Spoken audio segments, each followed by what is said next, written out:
Discover the Women in Tech Trailblazers podcast, hosted by Tiffany Benitez. Here, the complexities of being a woman in the tech industry are unraveled through discussions on key issues, personal growth, and how to succeed despite systematic challenges. It's a source of empowerment and inspiration for all women at all stages of their tech careers. Welcome to Women in Tech Trailblazers. Super excited to be here today. Again, a topic that is near and dear to my heart, comparison. Comparison crumbles, it destroys things, and I have an incredible guest here today to talk about focusing on our own journey instead of comparison. So without further ado, I would like to introduce Andrea Shoppach. She is the Vice President of Information Security Services for Walmart Global Technology, a University of Arkansas alum and local to Northwest Arkansas. Andrea began her professional career as a software engineer and has had the opportunity to work in many areas of Walmart across many different roles. Andrea is passionate about growing, empowering, and investing in women in technology.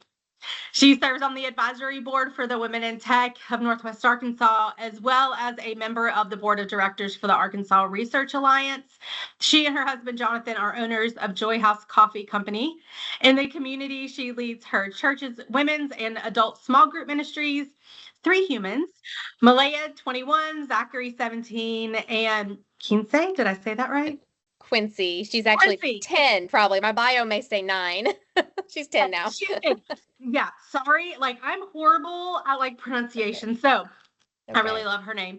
And 3 fur babies, 7 feather babies, and they all call her Sweet Mama. Her life centers around faith, family, and fitness, and of course, cheering on our Razorbacks. Woo pig. Okay, Andrea, so you have had a ton of accomplishments, but what I really love is when you start talking about who you are, you really bring back the foundations, the things you're most proud of. You do love your career and your job, but you're really focused on how am I helping the community, and my family means so much. So I don't know, I just really love that. Okay, our podcast, you guys know, is really focusing on digging in for women and girls in tech, obviously for our allies as well, but there's a journey that we're on. And this journey and really passion point for this podcast is authenticity. It's about talking about a lot of things that we don't talk about. Not really sure why since the beginning of time. We've had these taboo areas of we just shouldn't talk about it. We should pretend like everything is fine. But this podcast really is focusing on being authentic. So I'm curious from you, what does authenticity mean to you? Yeah. And first, thank you for having me on the show today. This is so much fun. It's such an honor to get just to talk to you and to talk to women in tech, just all the listeners who will get to hear this today. So this is just fun for me. So I really appreciate this opportunity. Authenticity is really knowing who you are, knowing what you're grounded in and what your foundation is. And as you figure that out for whatever that means to you personally in your life, that will unravel into so many other positive things in your life. And everyone's got a different perspective on authenticity and where it starts from and where it stems from, but you have to know where it stems from for you. Love that. I think, how do you really figure out what you want to do or where you want to go, or even, what that means if you don't really know where you are? So I really, really love that. You've had a really incredible journey. I know you've talked about your bio, talked about the many roles that you've had at Walmart, but talk to us about your career journey and really about kind of with being a woman in tech, because I think the reality is most of us didn't set out to ever. Most women, I find that there are a few engineers, but a lot of us stumbled into technology and kind of made our way there. So talk to us a little bit about your career journey and kind of how you ended up in tech. Yeah, super happy to have that conversation today. And, technology became in my life at a young age. My mother went back to college while I was probably 3rd grade is when she started to go back to school. So computers became in our lives in that season because she had to have them for her schoolwork. So it was an old desktop monitor, keyboard. I think I did a science project my junior year of high school on access databases. But at that point, computers, I didn't understand what a computer career looked like.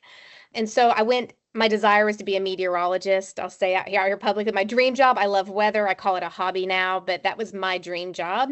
And as I was in school, preparing to go into that field, computers became a bigger thing.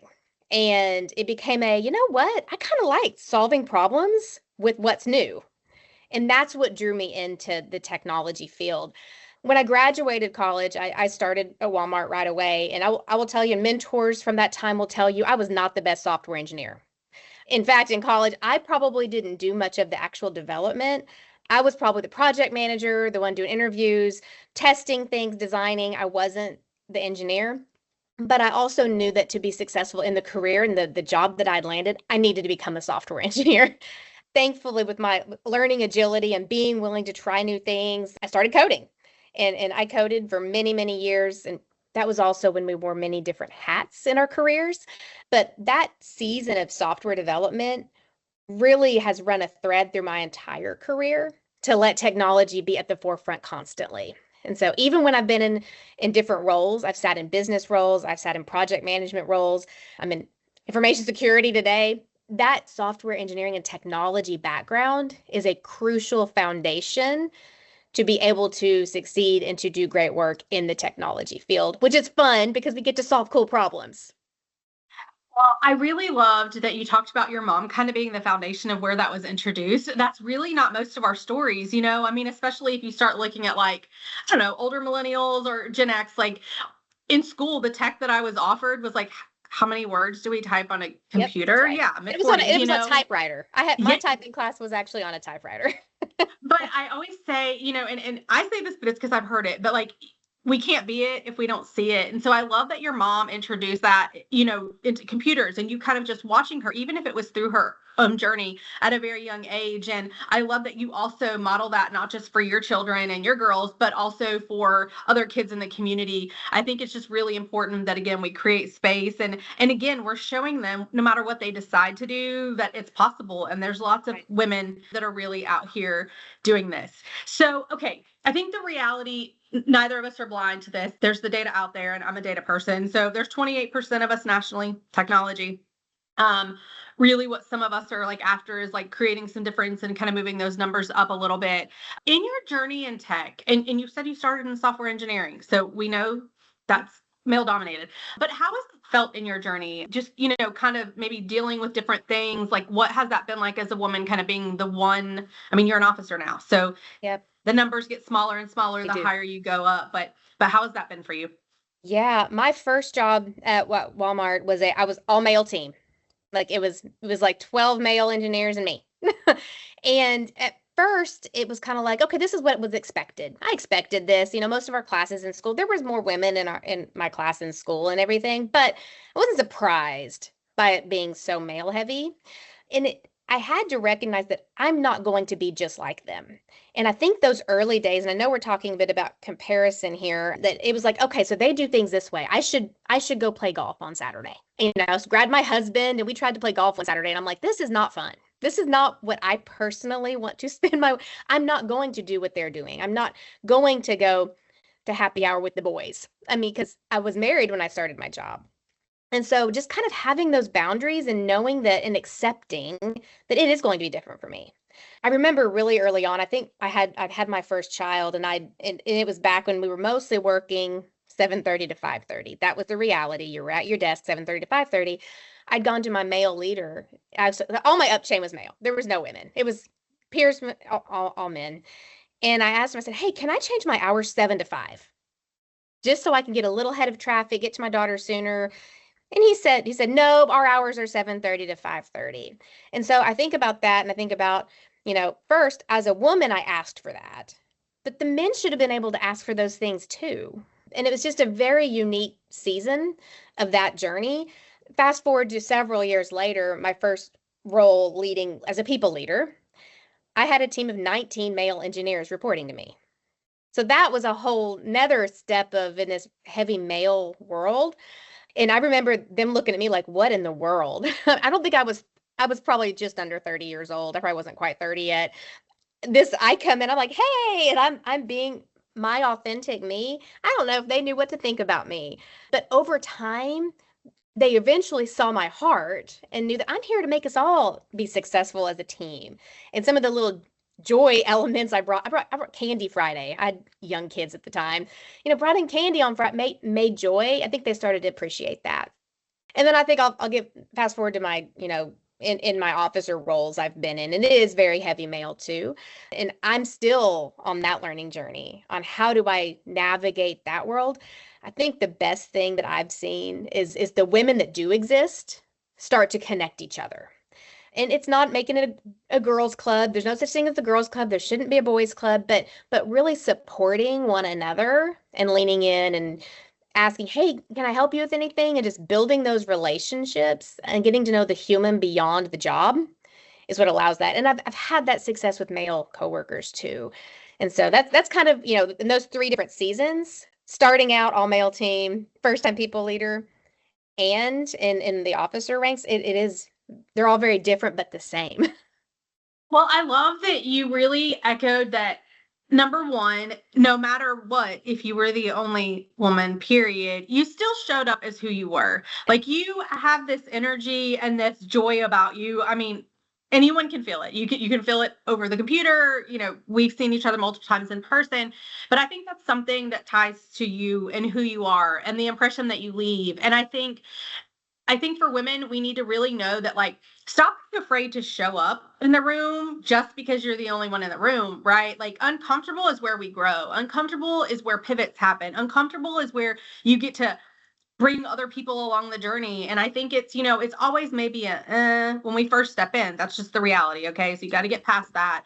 But once they get to know you, and like you said, to your heart, like, you build these incredible relationships. They become your sponsors. They become incredible allies. And I think some of my most impactful mentors have been men, but I think we're just walking different journeys. So we have to stop shying away from what makes us different, because I think I've said this before, the thing that makes us different is actually our superpower. We add really to the dynamic that's already there.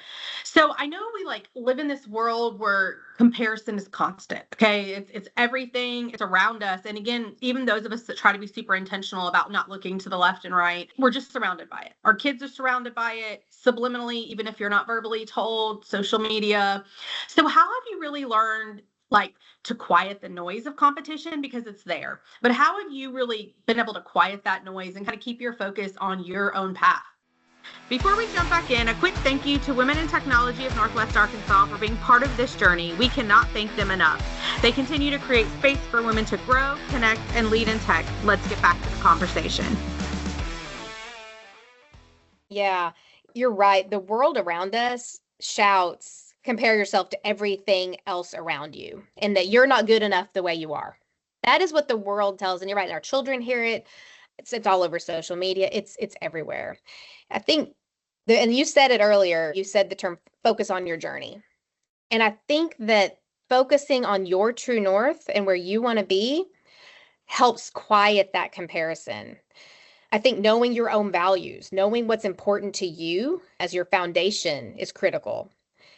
And you also have to, set your own boundaries too. And so having your values, your boundaries, and your own journey mindset, your true north, those 3 things, if you can keep your focus there instead of everything around you, that will allow you to focus on not comparing others, focus on yourself. And that don't mean that to sound selfish, to focus on yourself, but quiet the noise. And it's so easy to look over your shoulder and be like, well, why is that person getting that cool assignment? Why didn't I get that assignment? You have to remember, we don't always know the full picture of what's going on around us.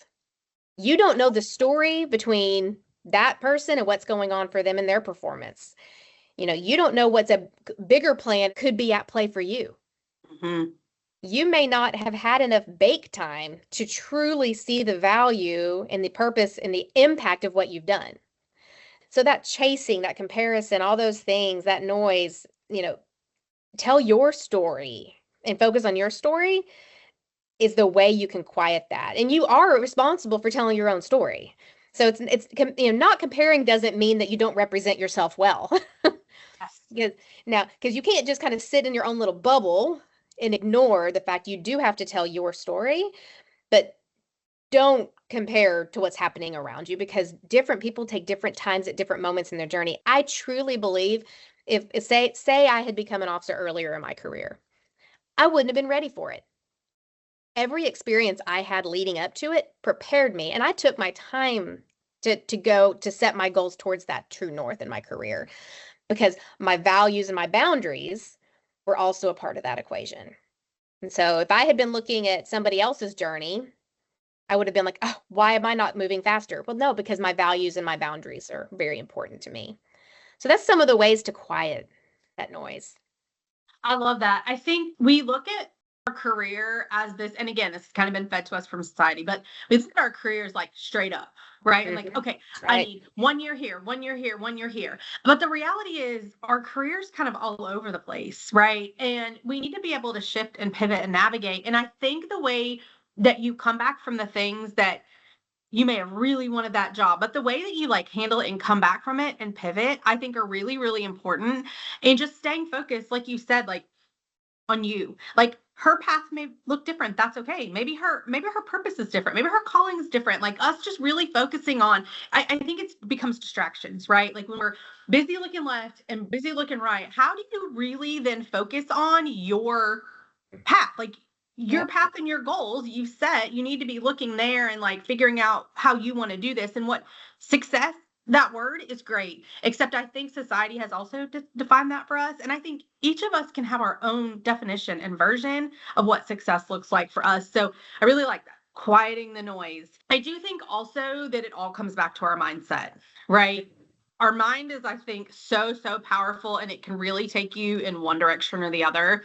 Do you have any like practices or specific mindsets that have kind of helped you really celebrate your progress? Because celebration is huge on your journey. And again, there are often times where, like you said, people are getting further ahead or they're getting the promotion or they got the thing that maybe you wanted. But again, I still think it comes back to mindset. So how do you handle that? Yeah, now in my intro you did mention for me faith, family, or fitness are three of my important things, and you the first one in that is faith. And so that's a big part of my life and my mindset and the way I look at the world is I'm grounded in my personal faith. From a practical perspective, I really do believe in practicing gratitude. I have habits like my morning routine includes prayer, gratitude, Bible reading because that's a part of my faith.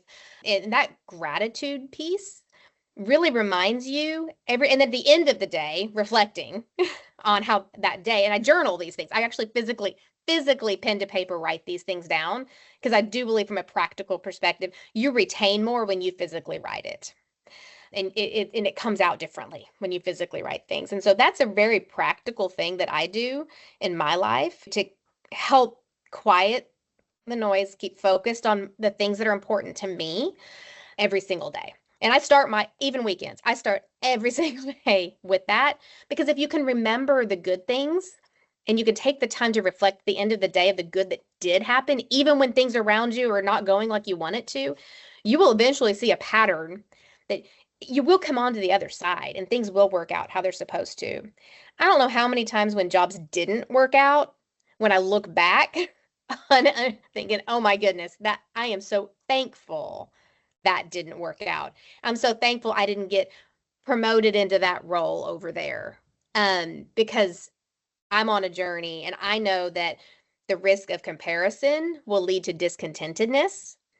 And so I really believe in trying to drive everything in my life to stay content in where I am for this season of my life. And that comes from that reflection every day. Love it because you're intentionally setting yourself up for what you want your day to be, right? You're grounding yourself in the things that you're important and where do you want your focus? I want it to be on the positive, the things that I'm grateful for. I think we always get super focused on the chaotic things in our journey and the painful things. And yes, those things do exist. However, I think you still have, if you go back and look over your life, you can still see, you can go look at, and that's what I think journaling does too, because I go back and read my journals, Mhm. but like you can see the times that it all worked out, that it all, played out. Maybe not how you planned in that moment, but I think the reality is plans rarely work out how we set out, but they ultimately always work out the way that they should. And I say every setback is really a setup for what's next. You're not going to know in that moment. You're not going to feel it in that moment, but it's really, really important to keep your mind, like to keep control of that and to remind yourself of like, this feels really yucky, but I know there's something amazing coming on the other Right. side. So I really love that. Okay, I know you're incredibly like plugged in. I talked about some of it in your bio, but I know you're incredibly plugged into the community in a multitude of ways.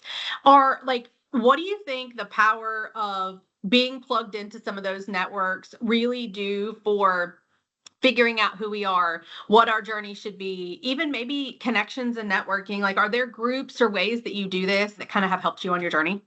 Yeah, I think it's from that you have to know yourself very well. And like I know my natural inclination is to not go plug in. I am an extreme introvert. I could go home every day and be completely happy and just not live in community. Like, I'm wired that way. But I've learned that living in community is how you build relationships through curiosity and truly meeting different people, because there's no way any of us can survive on our own. Like, we need others, whether that's through what your amazing group is doing with women in tech, whether it's the Research Alliance, and that's more in academia and looking at research and economic development in Arkansas, which we're passionate about, and even in the church, because the faith body, like bringing those networks together, because you never know when somebody's going to have a strength or a superpower that can exponentially impact something else. And you are the dot connector. You never know when you're the dot connector between two people. I really believe that it takes that community to create that unveiling of those opportunities for everyone around you. Yeah, I love that, the dot connector. I love that analogy you used, because we really are all connected. Like, we're all different, and that's what makes us amazing. But we like come together for this big, huge melting pot of like a bunch of really cool dots. But as a dot, you're like, I always call it the zoom out approach. Like when I'm on an airplane, because I am a lot, and I look down, everything looks like ants or like little dots, like you referred, and so everything's so small then, and in a dot, even a dot, it's like over here by itself. But if you put all the dots together, it's this like huge, amazing conglomeration. And I think if we would just start looking at each other as humans like that, and again, what's your journey? And then, okay, on your journey, how do you lock arms with other people on their journey? And like all of these journeys come together just to create some positivity. And I think in our world right now, we really could use some of that. Okay, this is my least favorite part of every episode, is we're coming up on the end, but there is always one question we ask at the end for every guest, and it's kind of a two-part question. So the first is, what legacy do you hope to leave as a woman leader? And honestly, especially in the tech industry, as many of us kind of look up to you. And then if you could give one piece of advice to our listeners, what would that be? Great questions. From a legacy perspective, just that you can be what you are meant to be. And to know that, don't be afraid to take risks, and know that your impact, though you may feel it's small, it's probably way bigger than you realize.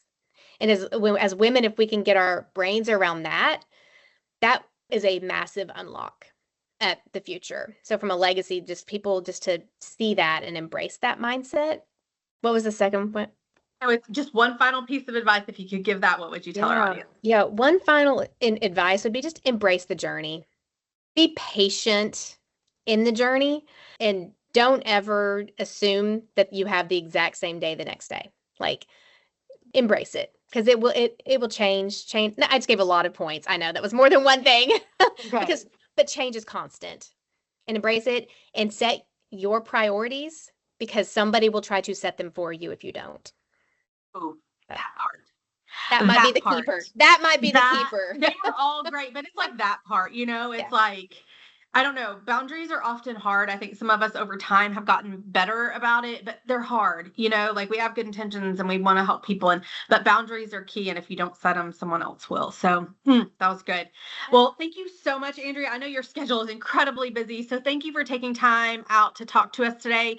Listeners, as usual, at the end of the episode, you will see Andrea's LinkedIn come up. Go out and follow her. She's doing some incredible things, and just go be part of watching what she's doing, not from a comparison perspective, but from a connection perspective, from a community perspective. Just thank you again so much for your time. And listeners, thank you so much, as usual, for listening in and following and subscribing. We love you guys, and we're excited to continue the journey. Until next time. You've been listening to the Women in Tech Trailblazers podcast. Thanks for being here. If something resonated with you, please share this episode with your friends, your colleagues, or anyone you know that needs to hear it. And don't forget to subscribe to catch what's next. We'll be back soon with more real stories and honest conversations. Until then, keep showing up, and let's keep making space at the table.